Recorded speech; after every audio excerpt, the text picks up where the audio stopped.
The air crackled with celebration. Laughter filled the warm night. At Cana, a young couple embarked on their journey as husband and wife, but amidst the festivities, a hush fell. The wine, the lifeblood of celebration, had run dry. Shame threatened to consume the joyous atmosphere. Mary, mother of Jesus, approached her son. "They have no wine," she whispered, her voice heavy with concern. Jesus, sensing the impending crisis, saw an opportunity. 6 stone jars stood nearby, used for ritual purification. "Fill the jars with water," he instructed the servants. The servants, their faces etched with confusion, obeyed. They filled the jars to the brim. Then Jesus spoke again, his voice imbued with quiet authority. "Now draw some out and take it to the master of the banquet." The master of the banquet, unaware of the transformation that had occurred, took a sip. His eyes widened. The finest wine he had ever tasted. The wedding was saved. More importantly, those present witnessed the impossible, the divine touch of Jesus transforming not just water into wine, but despair into jubilation. Thousands flocked to Jesus. They came from distant villages, drawn by his words, his presence. 5,000 hungry souls gathered on a hillside, eager to hear his teachings. As evening approached, a sense of unease settled. The disciples, realizing the practical needs of the multitude, approached Jesus. "Where can we buy bread for these people to eat?" they asked, their voices tinged with worry. Andrew, one of the disciples, pointed to a young boy. "There is a boy here who has 5 loaves of bread and 2 fish, he said. "But what are they among so many?" Jesus, unfazed by the seemingly impossible situation, took charge.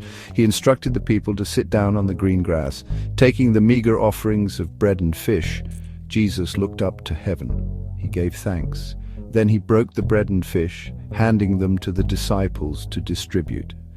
Miraculously, the food multiplied before their very eyes. The crowd ate until they were satisfied. Baskets overflowed with the fragments that remained, 12 baskets full, a testament to the boundless generosity of the divine. The Sea of Galilee, usually placid and serene, churned with fury. A sudden storm had descended, whipping the waves into a frenzy. Jesus, exhausted from preaching, slept soundly in the stern of the boat. His disciples, seasoned fishermen, battled the raging sea, fear gripping their hearts. Waves crashed over the bow, threatening to engulf the small vessel. Desperate, they woke Jesus. "Teacher, don't you care if we drown?" they cried out above the roar of the wind. Jesus, rising from his slumber, surveyed the chaotic scene. With a voice that commanded the very elements, he rebuked the wind and said to the sea, "Peace, be still." As if instantly obeying his command, the wind ceased. The waves subsided, transforming into a glassy surface. An eerie calm descended.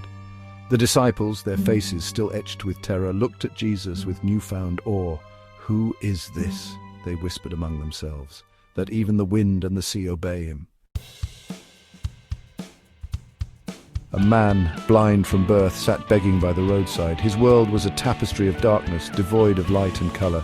Jesus, passing by, saw not just a beggar, but a soul yearning for liberation.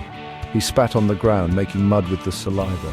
Gently he applied the mud to the blind man's eyes. "Go," Jesus instructed.